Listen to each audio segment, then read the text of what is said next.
میں سروس کرتی تھی، اس لیے شہزاد سے ملنا میرے لیے کوئی مسئلہ نہ تھا۔ ہم رفتہ رفتہ ایک دوسرے سے مانوس ہوتے گئے۔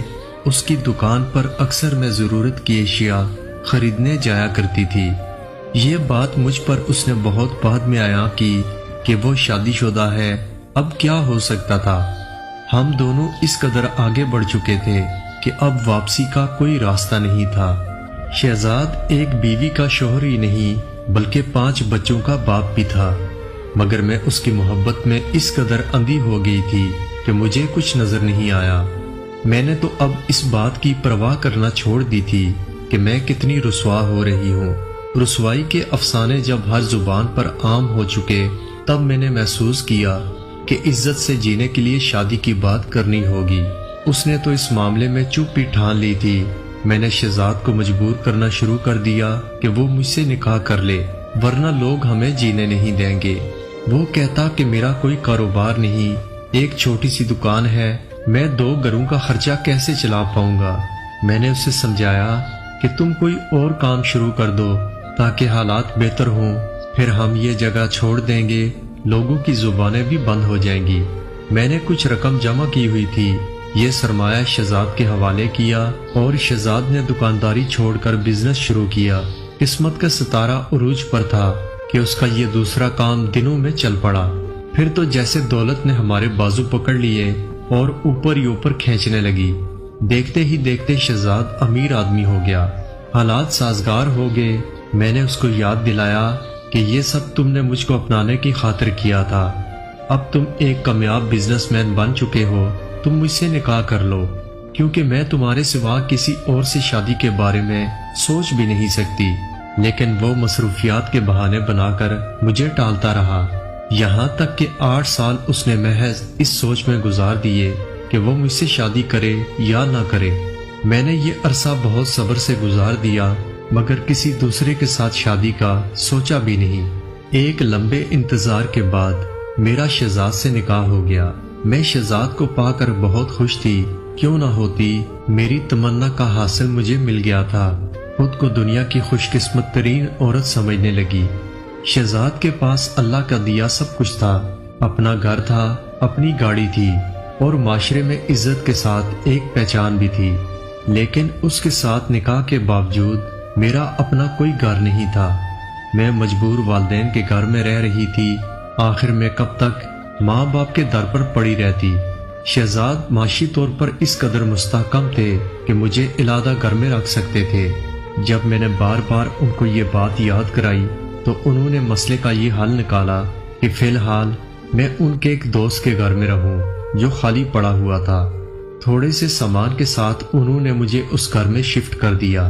اصل زندگی کا باب تو اب کھلا۔ میں گھر میں اکیلی پڑی رہتی، وہ کئی دن میری طرف نہ آ پاتے۔ والدین کے گھر تنہائی تو نہیں تھی، لیکن یہاں تنہائی کے سمندر میں ڈوب رہی تھی۔ میں جب ان سے شکوہ کرتی تو وہ یہی کہتے کہ بزنس کی مصروفیات اور بال بچوں کی ذمہ داری لمحے بھر کو فارغ نہیں ہونے دیتی۔ بڑی مشکل سے وقت نکالتا ہوں اور تم سے ملنے آتا ہوں۔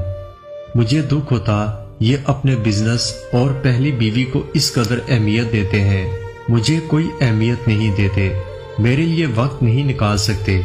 وہ ہفتوں میری طرف نہ آتے، لیکن مجھے تو ہر حال میں ان کے ساتھ نباہ کرنا تھا۔ والدین کو ناراض کر کے ان سے شادی کی تھی۔ اکثر وہ مجھے جھوٹی تسلیاں بھی دیا کرتے کہ مجھے دن رات فکر رہتی ہے تمہاری۔ میں سوچتا ہوں کب تک دوست کا احسان اٹھاؤں گا اور تم کب تک ایسے رہتی رہو گی۔ تھوڑا اور صبر کر لو، تمہیں نے تو مجھے نیک گھر کے خواب دکھائے تھے، ایک سودا اور ہو جانے دو، وہ ہو جائے تو اتنی رقم آ جائے گی کہ تمہارے لیے ایک شاندار گھر کی تعمیر شروع کروا دوں گا۔ خدا نے میری دعا سن لی اور وہ سودا ہو گیا۔ اسی رات اس سودے میں منافع بھی خوب ہوا۔ مجھے کیا معلوم تھا کہ اس کے بعد شہزاد میرے ارمانوں کا بھی سودا کر دے گا، دولت آتے ہی اس کی نیت بدل جائے گی۔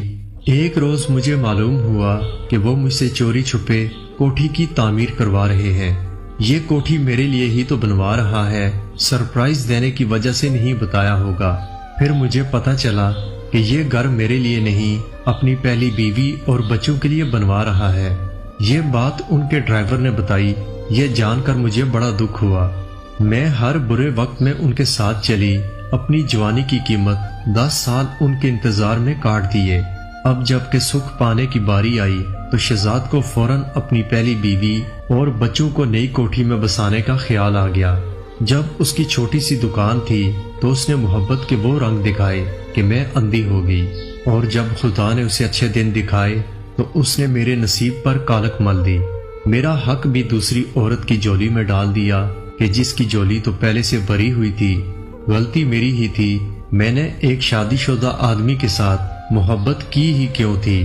میں کس سے فریاد کرتی؟ یہ سب کیا دھرا تو میرا اپنا ہی تھا۔ صدمے سے میں بیمار ہو گئی۔ میری بیماری بھی شہزاد کے لیے مجھ سے دوری کا سبب بن گئی۔ کہا کہ تم بیمار ہو، اکیلی کیسے رہو گی؟ چلو میں تمہیں تمہارے میکے لے چلوں، وہاں تمہیں کم از کم کوئی دیکھنے والا تو ہوگا۔ چند دن بعد جب طبیعت سنبھل جائے گی تو تمہیں لینے آ جاؤں گا۔ اس بات کو مانے بنا میرے پاس چارہ کیا تھا؟ اس نے جو عارضی پناہ گاہ مجھے دے رکھی تھی میں اس سے بھی محروم ہو گئی۔ میکے آنے کے بعد شہزاد کے لوٹ آنے کا انتظار کرتی رہی۔ دن پر دن گزرتے رہے مگر وہ مجھے لینے نہ آئے۔ لڑائی جھگڑا اور نہ کوئی رنجش۔ پھر یہ کیسی جدائی تھی؟ سمجھ میں نہیں آتا تھا میرا قصور کیا ہے؟ کیا بیمار ہو جانا بھی کوئی قصور تھا؟ شہزاد آفس میں میرے کال کرنے کو پسند نہیں کرتے تھے۔ ایک دن مجبور ہو کر کال کر دی۔ پوچھا آخر تم مجھے کس بات کی سزا دے رہے ہو؟ نہ خود آتے ہو اور نہ ہی بلواتے ہو، کوئی جواب تو دو۔ تب انہوں نے بس اتنا کہا آج شام تمہیں جواب مل جائے گا، اور شام کو مجھے جواب مل گیا۔ ایسا جواب کہ میں لاجواب ہو گئی۔ انہوں نے لکھ کر بھجوایا کہ اپنے والدین کے گھر تاحیات رہ سکتی ہو تو میرے نکاح میں رہو گی، ورنہ میری طرف سے آزاد ہو میں طلاق کے کاغذات بھجوا دوں گا۔ اپنے والد سے مشورہ کر لو، کیونکہ میں نہ تو تمہیں علادہ گھر دے سکتا ہوں اور نہ تمہیں اکیلی کسی جگہ پر رکھ سکتا ہوں۔ میرے بچے اب بڑے ہو رہے ہیں، وہ تمہارا وجود برداشت کرنے کو تیار نہیں، اور میں اپنے بچوں کو کھونا نہیں چاہتا۔ یہ خط والد صاحب کو دکھانا ضروری ہو گیا، کیونکہ وہ روز پوچھتے تھے کہ تمہارا شوہر تمہیں لینے کیوں نہیں آتا۔ جب میرے والد نے یہ خط پڑھا تو ایک لمحہ سوچے بغیر انہوں نے مردانہ انداز سے فیصلہ کیا کہ جو مرد اپنی بیوی کو نہیں رکھ سکتا اس کے ساتھ جڑے رہنے میں معاشرے میں تمہاری کوئی حیثیت نہیں ہوگی اور نہ ہی ہماری کوئی عزت ہوگی۔ میں نے اس خط کا جواب نہ دیا۔ کچھ دنوں بعد شہزاد نے اپنے ملازم کے ہاتھ میری موت کا پروانہ بھیج دیا۔ گویا اسے بھی بہانہ چاہیے تھا۔ اسے کسی ایک لمحے بھی مجھ پر رحم نہ آیا۔ یہ خیال بھی نہ آیا کہ جس عورت نے جوانی کے 10 سال اس کا انتظار کیا اب وہ یہ داغ لے کر کہاں جائے گی، کس سے فریاد کرے گی۔ اس طرح اس نے بڑی چالاکی سے اپنا دامن چھڑوا لیا۔ آج اس واقعے کو 20 سال گزر چکے ہیں، لیکن لگتا یہی ہے کہ جیسے یہ زخم ابھی ابھی لگا ہے۔ میں نے دنیا والوں سے آج تک یہ بات پوشیدہ رکھی کہ میں والدین کی دہلیز پر کیوں بیٹھی ہوں۔ میں کہتی ہوں کہ وہ بیرون ملک گئے ہوئے ہیں، 2 سال بعد چند دنوں کے لیے آتے ہیں، ان کی چھٹی کم ہوتی ہے۔ سمجھنے والے تو سمجھ ہی لیتے ہیں کہ کبھی شہزاد کو کسی نے آتے جاتے نہیں دیکھا۔ شہزاد نے مجھے ایک میلی قمیض جان کر کب کا اتار پھینکا ہے۔ پھر میں نہیں چاہتی کوئی مجھے طلاق یافتہ کہے، مجھ پر رحم کھائے، میرے والدین کے رشتہ دار مجھ پر ہنسیں اور کہے کہ دیکھ لیا دوسری عورت کے شوہر سے شادی کرنے کا انجام۔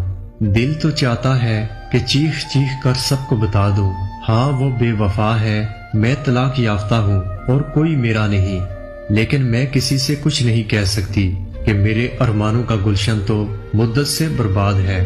مجھے تو خود پتہ نہیں کہ میں کس جرم کی سزا کاٹ رہی ہوں۔